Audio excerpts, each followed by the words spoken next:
Merci. Bonjour à toutes, bonjour à tous. L'autre jour, je lisais un article de management qui titrait « L'éthique, c'est comme la confiture ». 3 petits points. Entendu, moins on en a, plus on l'étale. Ça, j'ai trouvé ça délicieusement provoquant. J'ai trouvé ça, c'est plutôt vrai.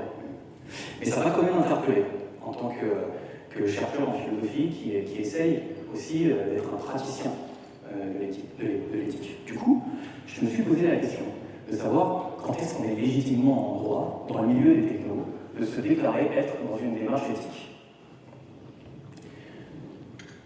Et du coup, de le faire savoir. Alors, si les entreprises ont des comportements vertueux, je trouve ça plutôt normal qu'elles essayent de communiquer dessus. Rien de plus normal. Mais j'ai bien dit si elles ont un comportement vertueux. Parce que bien souvent, du point de vue des objectifs de rentabilité, de maximisation du profit, qui sont constitutifs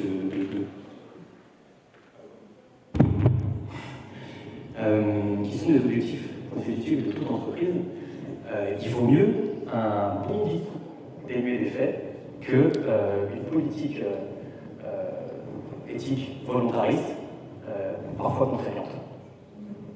Donc je disais, il vaut mieux une politique éthique, il vaut mieux un bon discours dénué des faits de fondement et non des faits qu'un beau discours, qu'une éthique, une politique éthique parfois contraignante. Du coup, on voit fleurir un petit peu partout, tout le monde peut le constater, des discours éthiques hauts en couleur, qui ont ce léger défaut de ne jamais définir les termes qui les composent. On parle de technologie humaine, de technologie sociale, mais qu'est-ce que ça signifie concrètement, tout ça? Du coup, il faut je pense qu'on n'arrivera à rien avec ce genre d'approche, c'est à peu près clair. Mais la question à se poser, c'est quelle attitude faut-il adopter? Est-ce qu'il y a une bonne façon de parler d'éthique et de bien pratiquer l'éthique? Moi, je pense clairement que oui. J'en suis même convaincu. Tout à l'heure, je faisais allusion à l'idée d'une contrainte associée à l'éthique. Alors je sais, les mots comme contrainte, limite, tout ça, ça fait un petit peu peur parfois aux mentalités libérales des milieux techno-économiques. Pourtant, j'aimerais montrer que c'est à partir d'une contrainte primordiale qu'une vraie réflexion éthique, qu'une vraie politique éthique en matière technique va pouvoir naître. Cette contrainte, c'est celle d'un fait. Aucune technologie n'est neutre. Aucune. Tous nos artefacts, c'est-à-dire nos objets techniques, incarnent des valeurs et les diffusent. Autrement dit, la bonne vieille théorie des usages qui consiste à dire que l'éthique des techniques ne dépend que de la façon dont on va se servir, elle est totalement fausse. L'absence de neutralité, qu'on appelle parfois dans le jargon académique la non-neutralité axiologique des techniques, l'axiologie c'est tout simplement l'étude, l'analyse des valeurs. Cette absence de neutralité, elle peut signifier au moins 3 choses. La première, c'est que nos artefacts ont la capacité, plutôt matérialisent, rendent effectifs des choix politiques. Un bon exemple de ça, c'est par exemple les algorithmes type Parcoursup en éducation, ou des algorithmes dans les logiciels tels que Compass aux États-Unis en matière de justice prédictive, on appelle ça. Donc les artefacts peuvent rendre effectifs des choix politiques, mais ils peuvent aussi imposer des systèmes sociopolitiques d'organisation. Là, je pense que l'exemple le plus frappant, c'est celui de la centrale nucléaire, qui, de par la dangerosité de la technologie en question, impose un système d'organisation qui est vertical et autoritaire. Le deuxième point sur cette neutralité, c'est que les artefacts, et à travers eux, bien entendu, les concepteurs, incitent à adopter des comportements. Ils incitent à avoir certaines actions dans le monde. On appelle ça de plus en plus communément le nudge. Et par exemple, Netflix est très friand du nudge. C'est un exemple parmi tant d'autres, mais vous connaissez sûrement le petit module qui est à la fin de chaque épisode qui lance l'épisode suivant dans les 15 secondes. C'est très pratique, il n'y a plus rien à faire. Sauf que l'objectif de ce petit module, c'est de nous inciter, de nous enjoindre à rester le plus longtemps possible sur la plateforme. Et troisièmement, enfin, il y a non-neutralité des techniques, parce que les artefacts embarquent de façon totalement implicite la plupart du temps. Les artefacts embarquent des représentations du monde, et plus particulièrement des représentations de l'humain, qui sont tout sauf neutres. Là encore, un exemple frappant, c'est celui des machines à tisser industrielles, qui fut un temps étaient à hauteur d'enfant.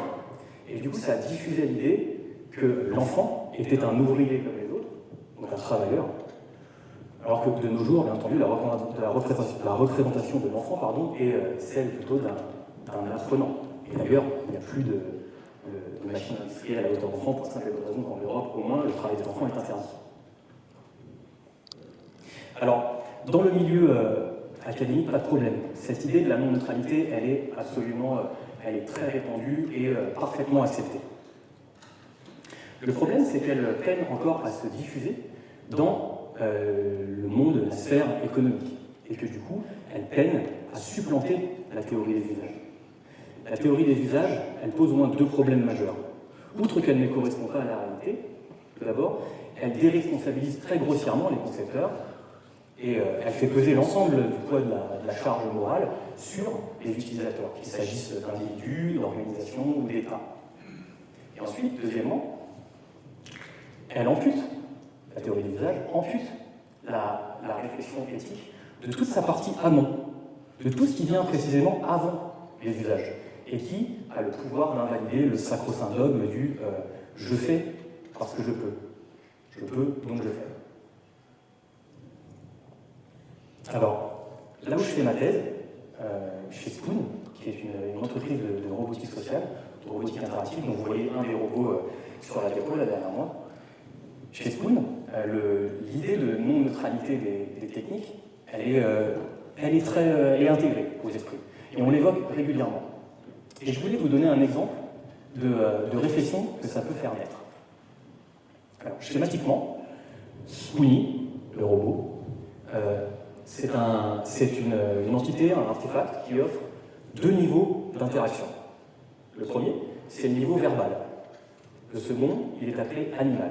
Alors l'interaction verbale, c'est très simple, on la connaît de plus en plus, notamment grâce aux assistants personnels. L'interaction verbale permet de parler au robot, le robot de nous répondre. L'interaction animale, elle est plus singulière. Elle désigne la capacité que le robot a d'adopter des comportements sociaux basiques. Le plus important d'entre eux, c'est ce qu'on appelle l'effet de regard. Le robot est capable de stimuler un regard. En philosophie, on appellerait ça une simulation d'intentionnalité, c'est-à-dire d'être capable d'avoir un point de vue, d'incarner un point de vue, et de pouvoir prendre le monde et ses choses pour objet. Donc le robot peut simuler un regard, ce qui est très intéressant pour l'utilisateur parce qu'il a l'impression d'être pris pour objet par la machine. D'un point de vue interactif, c'est extrêmement intéressant. Mais l'interaction animale, ça n'est pas que ça. L'interaction animale, c'est aussi la possibilité que le robot a de simuler des comportements, des émotions et des comportements associés comme la joie, la tristesse, la peur, la curiosité, la timidité, etc. Cette interaction animale, on sait pertinemment qu'elle a des effets qui sont très largement indépendants de l'usage qui va être fait du robot. On sait que l'interaction animale a tendance à favoriser un fort attachement envers le robot. On sait que l'interaction animale stimule très fortement les facultés empathiques humaines. On sait qu'elle promeut une certaine vision de la machine et que du coup, elle a le pouvoir de modifier le rapport qu'on entretient avec elle. Il y a des militaires, au sein de l'armée américaine, il y a des militaires qui ont été jusqu'à risquer leur vie pour sauver leur robot démineur. C'est dingue, c'est complètement contre-productif. Mais, alors cet exemple, il est étranger à Spoon, bien entendu, mais il est très parlant parce qu'il est assez extrême et il montre ce qu'on est capable de faire pour une machine indépendamment des usages. Sauver son robot, c'est pas lié à un usage du robot. Alors ce qu'il faut retenir avec tout ça, c'est que l'éthique des techniques, elle commence véritablement, elle est authentique à partir du moment où on reconnaît le pouvoir propre des artefacts. Si on garde notre exemple d'interaction animale, la question principale, même primordiale, à se poser, c'est, connaissant le pouvoir propre qui est la sienne, qui est le sien, au service de quoi on veut la mettre. C'est une question hyper simple, presque simpliste. Mais elle a deux mérites. D'abord, elle ne déresponsabilise pas du tout les concepteurs. Et ensuite, elle ouvre la possibilité d'une orientation vertueuse du pouvoir de la machine. Un exemple des réflexions que ça fait naître chez Spoon, une idée qui est explorée, c'est celle de la non-instrumentalisation des émotions par le biais de l'interaction animale. Donc l'idée, en gros, très simple, c'est que le potentiel émotionnel de la machine ne soit jamais mis au service d'autre chose que du réenchantement de l'environnement, pour le rendre plus amical, moins froid, plus chaleureux. Mais qu'à aucun moment l'interaction animale ne serve une volonté manipulatrice quelconque. Ce qui, au passage, n'empêche aucunement le robot d'avoir des finalités commerciales. Ça n'empêche pas du tout les différents services digitaux qui pourraient être intégrés sur l'entité, sur la machine, de déboucher sur un acte d'achat. Ce n'est pas immoral, ce n'est pas non éthique en soi de vendre quelque chose. Tout ce qui compte, c'est la façon dont on le vend. Alors oui, la non-neutralité, c'est une contrainte. C'est une contrainte parce que c'est un principe de réalité qu'on doit faire avec. C'est une contrainte parce que ça empêche les concepteurs, au sens large, de nier la responsabilité profonde qui repose sur eux au moment de la conception. Mais c'est aussi une énorme opportunité. C'est l'opportunité de créer des nouveaux business models.